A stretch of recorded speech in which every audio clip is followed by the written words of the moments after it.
بعد فأعوذ بالله من الشيطان الرجيم بسم الله الرحمن الرحيم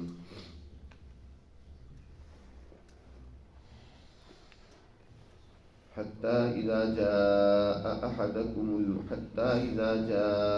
أحدهم الموت قال رب ارجعون لعلي أعمل صالحا فيما تركت كلا إنها كلمة هو قائلها ومن ورائهم برزخ إلى يوم يبعثون فإذا نفخ في الصور فلا أنساب بينهم يومئذ ولا يتساءلون فمن ثقلت موازينه فأولئك هم المفلحون ومن خفت موازينه فأولئك الذين خسروا أنفسهم في جهنم خالدون تلفح وجوههم النار وهم فيها كالحون ألم تكن آياتي تتلى عليكم فكنتم بها تكذبون قالوا ربنا غلبت علينا شقوتنا وكنا قوما ضالين ربنا أخرجنا منها فإن عدنا فإنا ظالمون صدق اللہ العظیم۔ سورۃ المؤمنون کا آخری رکوع ہے۔ اس رکوع میں اللہ سبحانہ و تعالی نے نبی کریم صلی اللہ علیہ وسلم کو اللہ کے حضور رجوع کرنے اور شیطانی طاقتوں اور قوتوں اور ان کے وسوسوں اور ہمزات سے پناہ مانگنے کی تعلیم فرمائی۔ دنیا میں انسان کا دشمن ازل سے، پہلے دن سے شیطان، جس نے انسان سے دشمنی کی قسم کھا رہی اور بڑی تاکید کے ساتھ اس نے اللہ کو گواہ بنا کر کہا فَبِعِزَّتِكَ لَأُغْوِيَنَّهُمْ أَجْمَعِينَ، تیری عزت اور تیرے جلال کی قسم میں تیرے بندوں کو تیرے راستے سے ضرور بھٹکا کر رہوں گا۔ تو یہ شیطان اپنی سر توڑ کوشش کرتا ہے کہ وہ انسان کو درست اور سیدھے راستے پر چلنے نہ دے، اور اگر کوئی ہمت کر کے چل ہی پڑتا ہے تو اب بھی اس کی آخر دم تک، جب تک انسان قبر پر غرغرہ کی حالت طاری نہیں ہو جاتی، دنیا سے جانے کا وقت گزر نہیں جاتا، اس وقت تک وہ اپنے مختلف طریقوں سے ہتھیار اور ہیلے استعمال کرتا رہتا ہے۔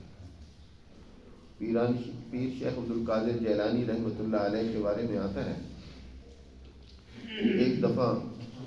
غیب سے آواز آئی اور کہا گیا کہ اے عبدالقادر، تو نے بڑی ہماری عبادت کی، بڑا رات دن تو نے ہمیں یاد کیا، بڑے چلے کاٹے، بہت ذکر و اذکار کیا، ہم تم سے راضی ہو چکے، لہذا آئندہ کوئی عبادت کی ضرورت نہیں۔ پیر شیخ عبدالقادر جیلانی رحمۃ اللہ علیہ متنبہ ہوئے، یہ آواز غیبی آواز اللہ کی طرف سے تو ہو نہیں سکتی، اس لیے کہ اللہ نے اپنے پیغمبر کو تو نمازیں معاف نہیں کی، عبادات معاف نہیں کی، مجھے کیسے معاف ہو سکتی ہیں، میری کیا حیثیت ہے؟ فوراً اللہ کی پناہ لیتے ہوئے لا حول ولا قوت الا باللہ کا ورد کرنے لگے۔ پھر دوبارہ آواز آئی اور کہا کہ اے عبدالقادر، آج تیرے علم نے تجھ کو مجھ سے بچا لیا، آج تیرے علم نے تجھ کو مجھ سے بچا لیا۔ پھر فوراً اللہ کی طرف رجوع کی اور اللہ سے پناہ مانگی اور کہا کہ اے مردود، میرے علم نے نہیں بلکہ میرے رب نے مجھے بچایا۔ تو شیطان مختلف طریقوں سے آخر دم تک وہ کوشش کرتا رہتا ہے کہ انسان کو اس کے درست راستے پر نہ چلنے دے، وہ ہر ایک کو اس کے اعتبار سے گمراہی میں مبتلا کرتا ہے۔ اس لیے اللہ نے اپنے نبی صلی اللہ علیہ وسلم کے ذریعے سے انسانیت کو، امت کو تعلیم فرمائی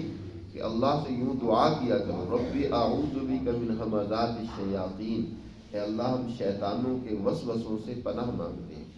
وَأَعُوذُ بِكَ رَبِّ أَن يَحْضُرُونِ، اور میں تجھ سے تیری پناہ مانگتا ہوں اس سے کہ شیطان میرے قریب آئے اور مجھے وہ تیرے راستے سے دور کر دے۔ تو حضور صلی اللہ علیہ وسلم اکثر یہ دعا مانگا کرتے تھے، جس کا میں نے کل بھی ذکر کیا تھا۔ آپ کئی لوگوں کو رات نیند نہیں آ رہی ہوتی اور وہ بھی در حقیقت شیطانی اثرات ہوتے ہیں کہ مختلف خیالوں میں انسان کو مختلف پریشانیوں میں انسان کو الجھا دیتا ہے۔ تو حضور صلی اللہ علیہ وسلم نے ارشاد فرمایا یہ دعا مانگا کرو۔ ایک صحابی کو حضور نے تعلیم فرمائی جسے نیند نہیں آتی تھی، اعوذ بکلمات اعوذ باللہ وبکلمات اللہ التامات من غضبہ وعقابہ وشر عبادہ ومن ہمزات الشیاطین وان یحضرون۔ وہی ومن ہمزات الشیاطین وان یحضرون کے جو الفاظ یہاں قرآن میں ذکر کیے گئے وہی اس دعا میں بھی آتے ہیں۔ تو اللہ کی بارک ہے جو ان سے بھی کلمات حضور صلی اللہ علیہ وسلم سے منقول ہیں، اعوذ باللہ من الشیطان الرجیم سب سے جامع کلمہ ہے کہ اس کے ذریعے سے بھی شیطان مردود سے پناہ مانگی جاتی ہے۔ تو انسان کو چاہیے کہ اللہ کی پناہ لا حول ولا قوت الا باللہ کے ذریعے سے، مثلا تعلیم ہے نا کہ جب اذان ہو تو اذان کا جواب بے عینی ہی دیا جائے، جو الفاظ مؤذن کہتا ہے تو سننے والے کو بھی وہی اذان کہنی چاہیے، وہی کلمات کہنے چاہیے۔ لیکن جب یہ دعوت دی جائے نماز کی طرف، حی علی الصلاۃ حی علی الفلاح، تو اب حکم یہ ہے کہ اب تم اللہ کی طرف رجوع کرو، اللہ سے پناہ مانگو شیطان مردود سے، اور کہو لا حول ولا قوت الا باللہ، یا اللہ میں اس دعوت کو قبول کرنے کے لیے پرعزم ہوں، لیکن جب تک تیری یاوری اور مدد نہیں ہوگی میرے اندر طاقت و ہمت قوت کوئی کام نہیں کرنے والی، میرے عزم اور ارادے میں شیطان رکاوٹیں ڈال سکتا ہے، کہیں نہ کہیں وہ مجھے الجھا دے گا، کہیں نہ کہیں کسی پریشانی میں ڈال دے گا۔ تو اے اللہ لا حول ولا قوت الا باللہ، کہ میں اللہ کی پناہ میں آتا ہوں، اسی کی طاقت و قوت سے ہی میں یہ نماز کا عمل سر انجام دے سکوں گا۔ تو اس لیے شیطانی وسوسوں سے پناہ مانگتے رہنا چاہیے اللہ کی۔ اسی لیے تو تیسرا کلمہ جس میں یہ کلمات لا حول ولا قوت الا باللہ کے آتے ہیں، یہ حدیث میں بھی اس کی بڑی فضیلت آئی ہے، اور بزرگان دین بھی اس کا معمول اور تعلیم فرمایا کرتے تھے کہ اس کلمے کا روزانہ کم از کم 100 مرتبہ ذکر کرتے رہنا چاہیے۔ تو اللہ سبحانہ و تعالی نے فرمایا کہ یہ شیطانی وسوسوں میں پھنسے ہوئے لوگ جب انہیں موت آئے گی نا، ساری زندگی جو شیطانی چکروں میں رہتے ہیں اور شیطان ہی کا کردار ادا کرتے ہیں، شیطان جنوں میں سے بھی ہوتا ہے اور انسانوں میں سے بھی ہوتے ہیں، وہ جو شیطان کے ٹاؤٹ ہوتے ہیں ان کے پیچھے چلتے رہتے ہیں، آخر کار وہ شیطان کے ہی کیا بن جاتے ہیں، چیلے بن جاتے ہیں، وہ بھی شیطانی کردار ادا کرتے ہیں۔ دنیا میں ظلم، فساد، بدامنی، خرابیاں، گناہ، جرائم ان کی عادت بن جاتی ہے۔ ایسے لوگوں کا انجام بہت برا ہوگا۔ قرآن کہتا ہے جب انہیں موت آتی ہے نا تو اس وقت پچھتاتے ہیں، دل ملاتے ہیں، اور پھر اس وقت فرشتہ جب موت کا نظر آئے گا نا تو پھر کہے گے یا اللہ اب ہمیں ذرا دنیا میں بھیج دے، اب ہم بڑے نیک اور بیوے بن کر آئیں گے، اب ہم پہلے غفلت میں رہے، شیطانی چکروں میں رہے، اب ہمیں آپ بھیج دیں۔ قال رب ارجعونی لعلی اعمل صالحا فیما ترکت کلا، اے میرے پروردگار مجھے دنیا میں اب بھیج دے، اب میں بڑے اچھے اعمال کروں گا، اب امید ہے کہ میں اب جو ہے نا سستی نہیں کروں گا، غفلت نہیں کروں گا، شیطانوں کے چکروں میں نہیں آؤں گا۔ اعمل صالحا فیما ترکت، جو میں نے دنیا کی زندگی چھوڑی ہے نا تو اب میں اس دنیا کی زندگی میں بڑے نیک کام کر کے آؤں گا۔ کلا، اللہ فرما رہے ہیں نہیں، ایسے ہی فضول بات کہہ رہا ہے، اس کو اگر بھیج بھی دیا جائے تب بھی یہ وہی حرکتیں کرے گا۔ قرآن نے دوسری جگہ پر فرمایا یہ اپنی ان شیطانی حرکتوں سے باز آنے والا نہیں ہے۔ انا کلمۃ هو قائلها، ماضی یہ ایک بات ہے جو کہنے والا کہہ رہا ہے، وگرنہ اس پر عمل اس کا نہیں ہوگا۔ هو قائلها ومن ورائهم برزخ الى يوم يبعثون، اور اب انہیں اللہ کے حضور جب پیش ہونا ہے، جسے بعث بعد الموت کہتے ہیں، اس سے پہلے ان کے لیے برزخ ہے، قبر کا ایک زمانہ ہے، درمیانی ایک زمانہ ہے۔ برزخ کہتے ہیں دو چیزوں کے درمیان جو آڑ ہوتی ہے، یہ دنیا کی زندگی اور آخرت کی زندگی کے درمیان کا جو زمانہ ہے، جس کو برزخ کہہ لیں یا قبر کا کہہ لیں، یہ ایک بہت پورا ایک عالم ہے کہ انسان کل قیامت واقع ہونے سے پہلے قبر میں رہتا ہے، جو دنیا سے چلا جاتا ہے، اس عالم سے چلا جاتا ہے تو وہ برزخ میں منتقل ہو جاتا ہے اس عالم میں۔ تو اللہ تعالیٰ یہ ارشاد فرما رہے ہیں کہ ان کے آگے یوم یبعثون سے پہلے جو ہے نا اس وقت تک کے لیے برزخ کا زمانہ ہے جو انہوں نے وہاں گزارنا ہے، وہ خدا جانے کتنا ہوگا۔ فَإِذَا نُفِخَ فِي الصُّورِ، جب یہ برزخ میں لوگ چلے جائیں گے تو پھر اللہ کی طرف سے سور میں پھونک ماری جائے گی، تو پھر سب لوگ اللہ کے حضور اٹھائے جائیں گے، کھڑے کیے جائیں گے، پیش کیے جائیں گے۔ یاد رکھو وہ دن جب اللہ کے حضور پیش ہوں گے، فَلَا أَنْسَابَ بَيْنَهُمْ يَوْمَئِذٍ، اس دن کوئی رشتہ داریاں نہیں ہوں، کوئی نسب، کوئی خاندان چاہے بڑے سے بڑا ہو ایک دوسرے کے کام نہیں آئے گا، ہر ایک انسان کو اپنی پڑی ہو۔ خود قرآن میں اللہ تعالیٰ نے ارشاد فرمایا یوم یفر المرء من اخیہ وامہ وابیہ وصاحبتہ وبنیہ،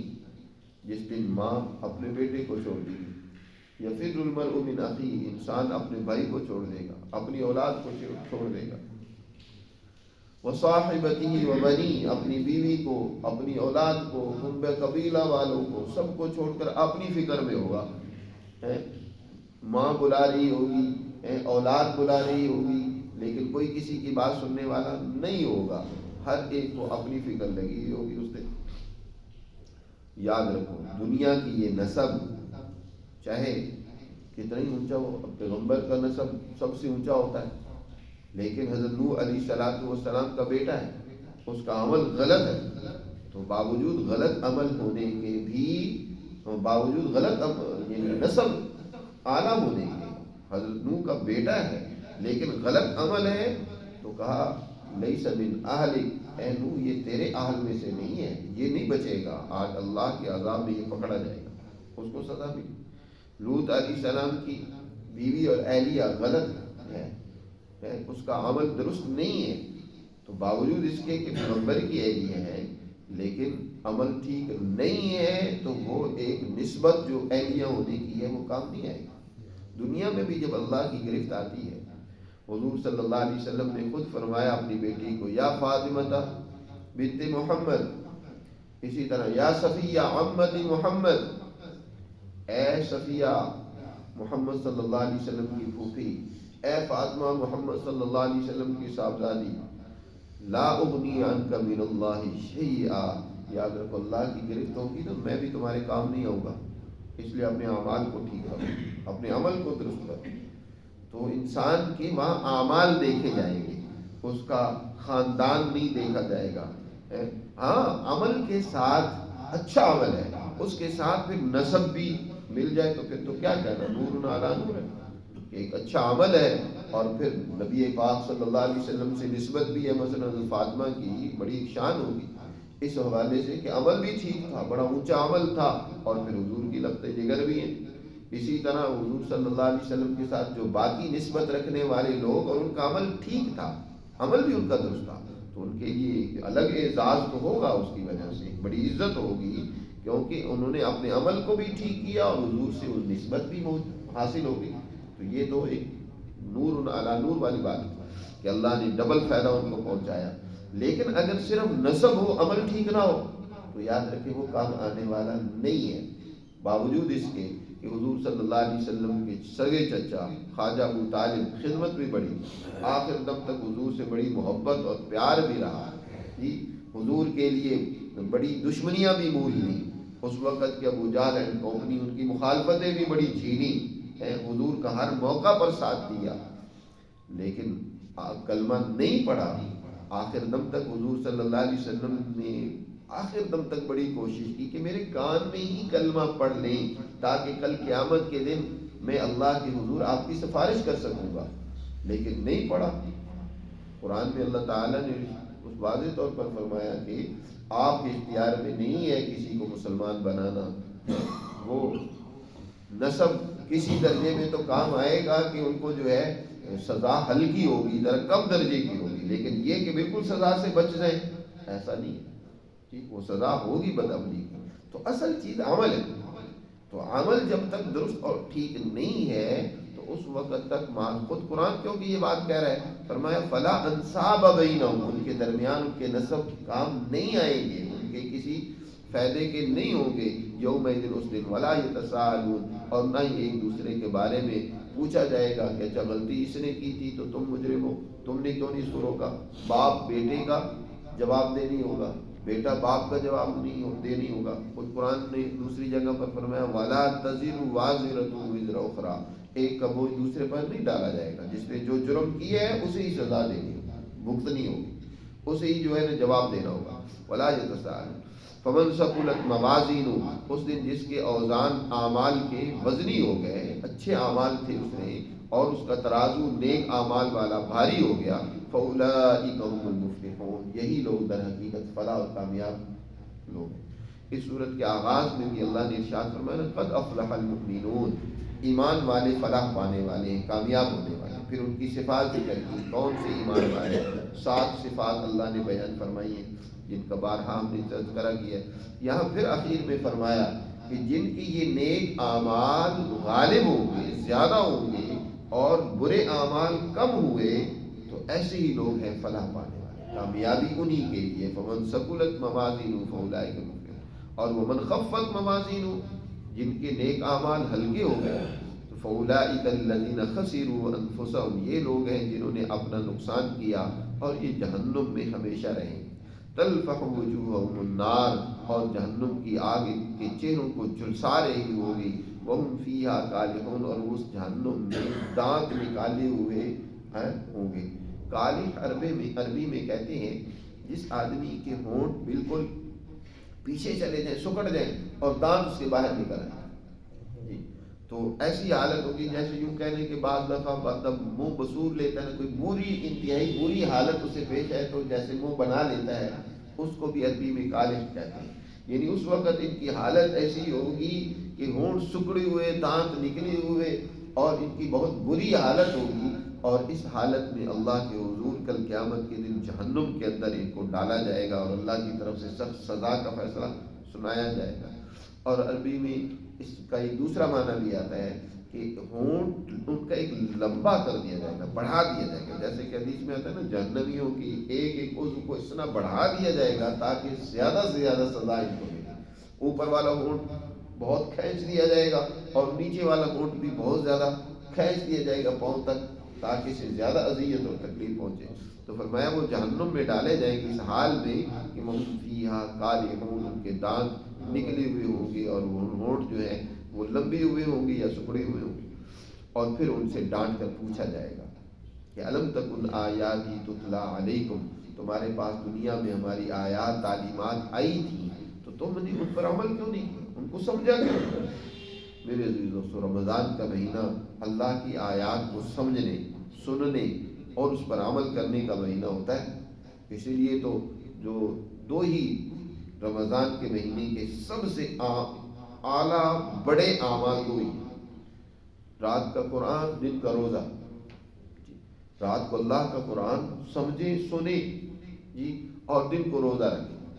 روزے کے ذریعے سے ہم اپنے اندر سے اپنی قدورتوں کو نکالتے ہیں، اپنی خواہشات کو باہر پھینکتے ہیں. پھر قرآن کے ذریعے سے اپنے آپ کو آراستہ کرتے ہیں، اپنے اندر خیر و خوبیاں اور کمالات بھرتے ہیں. یہ 2 ہی عمل ہوتے ہیں کسی بھی چیز کی بہتری کے لیے، کسی کو بھی خوبصورت بنانے کے لیے. مکان ہے، دیوار ہے، مسجد ہے، اس کو بہتر کرنے کے لیے ایک تو یہ کہ جو اس کے اندر خرابی ہے اس کو کھرچ دیا جائے، اس کو ختم کر دیا جائے، ریگ مار لگایا جائے، یا اس کے اندر کوئی اور کسی چیز کے ذریعے سے جو بڑی ہوئی چیزیں ہیں یا غلط چیزیں اس کو نکال باہر دیں.